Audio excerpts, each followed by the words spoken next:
Sophia, you should really read this editorial about the global economy. The life is getting quite difficult for many people these days. Life. Dad. You don't need the when talking about life in general. Right, life. But seriously, this deep analysis explains exactly why the markets are so volatile right now. I actually saw a hilarious meme about that on my feed 5 minutes ago. It summed up the whole inflation crisis in just one image. A meme? I find it hard to believe that a funny picture can replace a 3-page investigative report. It's not just a picture, Dad. It's the new language of our generation.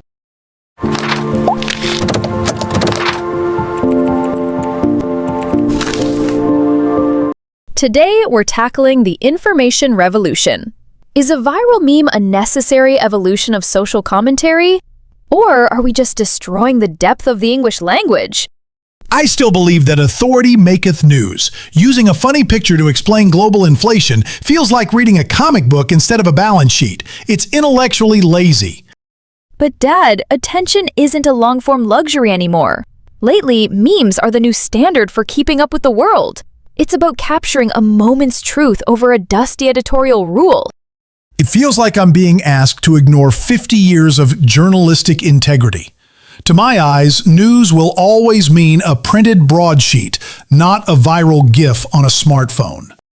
Hello there, listeners. Before we jump into this media battlefield, we should introduce ourselves properly. Hello, I'm David. I built my career in IT on data and clear logic, arriving here decades ago with a respect for the printed word and a very strict English teacher in my head. And I'm Sophia, a master's graduate in business communication. This podcast is specifically designed for B2 to C1 English learners who want to master authentic modern conversations.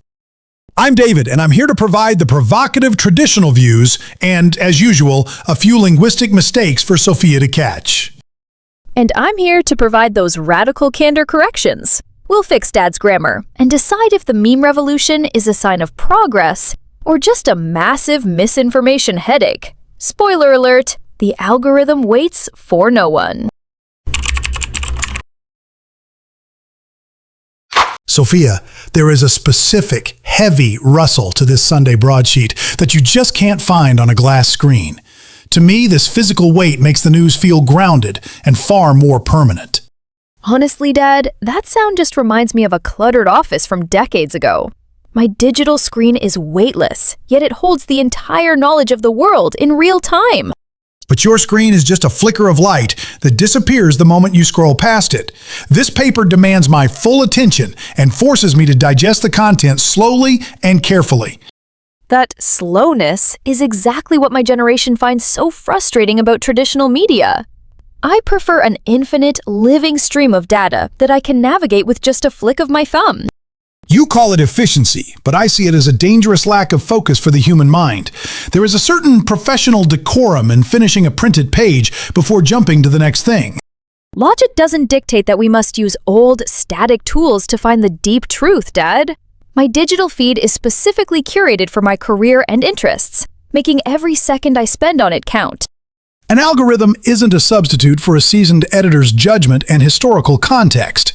The tactile ink on my fingers reminds me that human minds carefully crafted every single sentence here. I prefer the dynamic wisdom of the global crowd over the judgment of a single, isolated editor. My screen isn't just a display. It's an interactive window into a global conversation that never sleeps. A window that never sleeps can easily lead to a state of constant mental exhaustion. Paper provides a calm, finite space where I can think without being interrupted by thousands of notifications. We aren't looking for a finite space anymore. We want to ride the living wave of the actual present. Your newspaper is just a frozen snapshot of a world that has already moved on without you. Even if you call it a snapshot, this front-page headline about the global crisis has a gravity you can't ignore. It is a powerful reminder that the life is full of complex challenges that require serious thought. You mean life is full of challenges, Dad. Remember, we don't use the for general abstract concepts. Besides, that complex headline was already debunked by several independent sources on my feed hours ago. Speed is not a substitute for the months of investigation and fact-checking that went into this lead story. This journalist risked their career to ensure the public receives a verified and balanced perspective. I value that integrity, but I prefer the raw, unfiltered truth that comes directly from people on the ground. By the time your editors finish balancing the story, the most important details have often been filtered out. Those unfiltered voices can easily be part of a larger misinformation campaign without you even knowing it. The front page acts as a gatekeeper of truth, protecting the reader from the chaos of unverified rumors. I'd rather have the freedom to be my own gatekeeper and cross-reference multiple global viewpoints. Your one myeon only gives me one authoritative voice, which feels quite limiting in such a diverse world. Limiting or focused?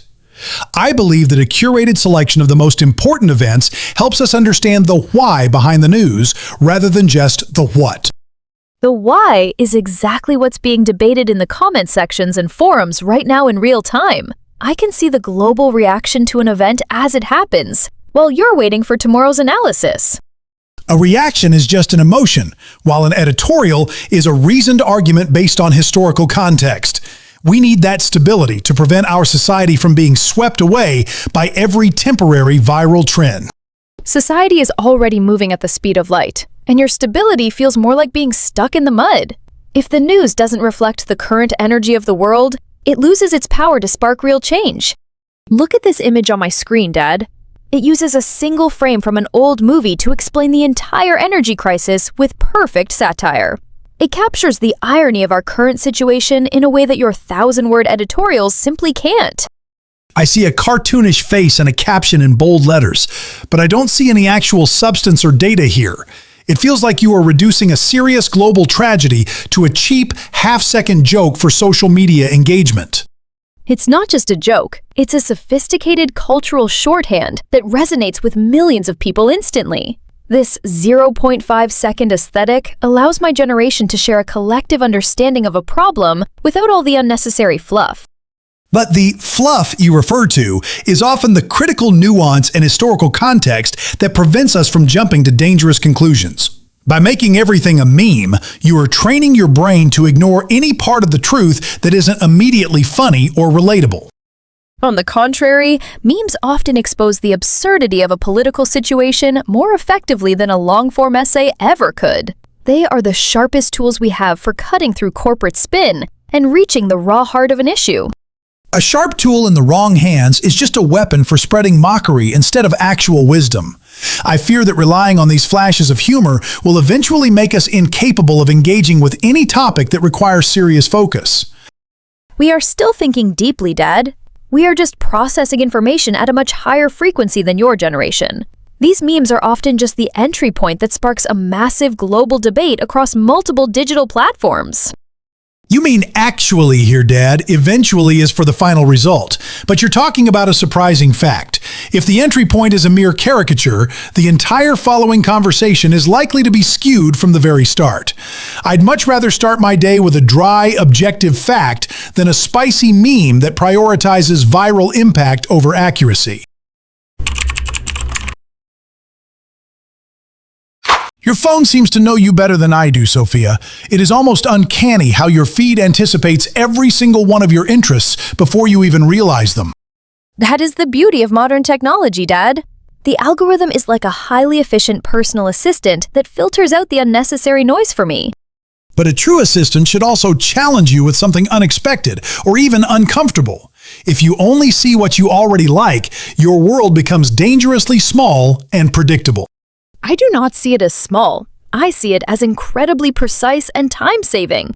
Why should I spend 30 minutes reading about local farming if my career is entirely focused on international tech? Because you are a member of a complex society, not just a specific career path. Understanding those irrelevant topics is what makes you a well-rounded and empathetic citizen. I can still find those diverse topics if I decide to search for them intentionally. The algorithm simply ensures that the information I care about most is always at the top of my list. The problem is that people rarely search outside their comfort zone when the now is so addictive and convenient. You are trading your intellectual curiosity for the safety of a personalized digital bubble. It is not a bubble. It is a streamlined bridge to the most relevant global conversations of our time. I would rather have a machine suggest what I might like than a group of editors deciding what I must know. At least those editors are human beings whose specific biases can be identified and openly criticized. With an algorithm, you are being silently manipulated by a black box that prioritizes engagement over the actual truth. Every medium has its own form of manipulation, including the traditional newspapers you trust so much. I believe in my ability to navigate this digital landscape much more than you trust the code behind it. If everyone is only talking to people who already agree with them, our society will eventually become a collection of isolated echo chambers. I really try my best to keep up to the world news from various perspectives to avoid this trap. You should say keep up with the news, Dad. The preposition to doesn't work in that phrase. While I agree about the danger, don't you think your specific newspaper also reinforces a certain political bias every single morning? A newspaper's bias is out in the open, which makes it much easier to identify and counter. In a digital echo chamber, you don't even realize you're trapped because the algorithm makes your personal bubble feel like a universal truth. I think you're underestimating my generation's ability to spot a vibe that feels too one-sided or performative. We don't just sit in one room, we jump between thousands of digital spaces to see who is saying what. Jumping between rooms doesn't matter if all those rooms are designed by the same invisible architect to keep you engaged. Without a common ground of objective facts, we aren't having a debate anymore. We're just shouting at walls. That invisible architect is just a mirror of our own curiosity, and we can choose to look elsewhere anytime we want. The real shouting starts when people refuse to acknowledge that the world has changed since their favorite editor's last column. Change is inevitable, but losing our shared reality is a very high price to pay for digital convenience. I'd rather struggle with a difficult opposing editorial than float comfortably in a sea of opinions that never challenge me. Then maybe it's time to step into my world for a day and see that sea of diverse opinions for yourself. You might find that some of those digital voices are more grounded than the ink on your fingertips. The speed you love so much is exactly what allows a lie to travel halfway around the world before the truth can even put its shoes on. A single viral post can destroy a reputation or spark a riot in a matter of minutes. While it's true that misinformation spreads fast, the digital community is also incredibly quick at identifying and flagging those errors. We have a decentralized network of millions of fact-checkers who don't have to wait for an editorial board's permission to speak. But the damage is often done long before your quote-unquote network reaches a consensus on what is actually true. People tend to remember the shocking headline much more vividly than the quiet correction that follows a day later. That's why we need to focus on digital literacy, rather than just blaming the speed of the platform itself. We are learning how to verify sources and spot red flags as part of our daily survival in this modern information age. Even the most literate person can be fooled when a fake story is specifically designed to exploit their deepest fears or biases. A newspaper provides a layer of institutional accountability that a nameless social media account simply cannot offer. Accountability can also look like transparency and the ability to see how a story evolves in the public eye. I'd rather deal with the messiness of a real-time conversation than trust a single institution to decide what is fit to print. The messiness you describe can quickly turn into a chain reaction of panic and misunderstanding that affects real lives. It's not just about information. Let me make an important question about the responsibility we have toward our community. It's better to say raise an important question, as that's the proper collocation. Responsibility today means being an active participant who questions everything, rather than just a passive reader of yesterday's headlines. We aren't just consumers of news anymore. We are the ones shaping how the truth is understood and shared. I've realized today that the media landscape is shifting much faster than I ever dared to imagine. Eventually, I think the future of journalism depends on combining your speed with my analytical depth. You mean actually here, Dad. Eventually refers to a final result. But you're stating a surprising truth about your beliefs. I agree that we must find a balance between being fast and being truly informed citizens. We must learn to use the digital tools for their efficiency while still keeping the critical thinking skills that traditional reading taught us. Perhaps the real challenge is not choosing between mediums, but choosing to be responsible with the truth regardless of the format. Exactly. Because even the most advanced algorithm cannot replace a human mind that is willing to question its own biases. We should treat every piece of information as a starting point for deeper investigation, rather than a final conclusion. I will try to be more open to your living stream of data if you promise to occasionally sit down and read a long-form report with me. It is important that we don't let the convenience of the digital world erode our capacity for long-term focus. That sounds like a fair deal, as long as you're willing to see that some of my digital sources are just as rigorous as your favorite editors. We can bridge this generational gap by sharing our different ways of seeing the world. The goal should always be to cultivate a mind that is both fast enough to catch the wave and strong enough to stand its ground. If we can do that, we won't just be consumers of news, we will be guardians of the truth. I like that idea of being a guardian because it means we are active participants in the health of our democracy. Let's continue this conversation over a coffee, as long as you don't mind me checking my notifications just once. It feels like we are finally viewing the world through two different but complementary lenses after this long afternoon of intense debate. One eye looks for the steady underlying rhythm of history, while yours searches for the immediate and vibrant pulse of the present. That is a perfect way to summarize it, especially since neither of our perspectives can capture the entire messy truth on its own. We need your analytical depth for context, just as much as we need the real-time connectivity and transparency of my digital world. I have realized today that the truth is rarely found in a single medium or within the comfortable walls of a familiar editorial voice. It requires the constant, uncomfortable courage to step outside our echo chambers and listen to arguments that actually challenge our intellectual foundations. As we move deeper into this complex landscape, the artificial boundaries between paper and screen will inevitably continue to fade into the background. Our ultimate responsibility as citizens is to ensure that the integrity of the message remains more vital than the mere convenience of delivery.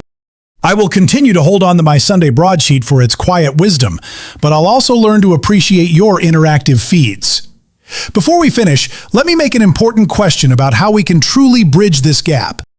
You should use raise an important question instead, as raise is the natural collocation for bringing up a serious topic. To bridge that gap, we must make a sacred pact to never stop questioning and talking. The goal of journalism has always been to empower the citizen, whether that happens through a heavy printing press or a high-speed fiber optic cable. Let us face the future together, with one eye on the record and the other on the feed, to ensure we are never lost. Being a guardian of truth means we are active participants in the health of our democracy, ensuring that facts are not sacrificed for viral engagement. Let's commit to being the bridge between the old and the new, so that essential wisdom isn't lost in the overwhelming digital noise. It may be true that the future of journalism depends on combining your digital speed with my desire for editorial depth. I am starting to see that the medium is less important than the integrity of the message we protect. But I agree with your sentiment about our shared responsibility. We are no longer just passive consumers. We have become active participants in a living conversation that never sleeps. While I appreciate the vibrant energy of your feeds, I still worry that information speed can erode our capacity for long-term focus. We must find a way to preserve the wisdom of print while navigating the chaotic waves of real-time data. The solution lies in developing a digital literacy that values verification just as much as it values the convenience of the scroll. We need to treat every viral headline as a starting point for investigation rather than a final conclusion. It requires the constant courage to step outside our algorithmic echo chambers and listen to arguments that challenge our very foundations. Only by looking through both the lens of history and the present can we hope to see the whole truth. As we move forward, the boundaries between screen and paper will inevitably continue to fade into the background. Our shared goal should be to cultivate a mind that is fast enough to catch the wave, but strong enough to stand its ground. I will make a pact to be more open to your interactive world if you occasionally sit down and read a long-form report with me. Let us keep our minds sharp as we continue this essential dialogue about our shared and evolving reality. That sounds like a fair deal, and I look forward to our next intellectual clash over a fresh cup of coffee in the near future. We are a united front of researchers exploring these new and challenging information frontiers together. Okay, Dad, our deep dive into media literacy is done, but your vocabulary system needs a 2026 security patch. It's time for a drill session to fix those tricky word choices. I'm ready for the download. My brain feels a bit like a legacy system trying to run high-speed data today. Let's start with the eventually glitch. You used it to tell me about your surprising change of heart, but that's not quite right. I thought eventually meant in fact, or to be honest. Is that not the case? Not at all. Eventually only talks about time. It means something happens after a long delay or a lot of effort. So it's about the clock, not the truth. Exactly. To state a surprising truth or correct a misunderstanding, you must use actually. Let me process that. So I shouldn't say eventually I believe you, but rather actually I believe you. Spot on. Now, let's look at your second bug, making a question. Right, I tried to make a question about the generational gap. I guess you don't build a question like a piece of furniture? No, you don't. While ask a question is common, in a serious debate, we use the professional collocation raise a question. I see. It's like lifting a topic up for everyone to look at and discuss. Perfect analogy. Now, let's lock these in. Repeat after me. Actually, I've changed my mind about digital news. Actually, I've changed my mind about digital news. Actually, I agree that we need a balance. Actually, I agree that we need a balance. Now for the questions. I would like to raise an important question. I would like to raise an important question. We need to raise a question about media integrity. We need to raise a question about media integrity. Flawless execution, Dad. The Truth and Question patch is officially installed in your system. I actually feel like I've raised my English level quite a bit today. Nice use of the new patch, Dad. And that's our grammar focus for today.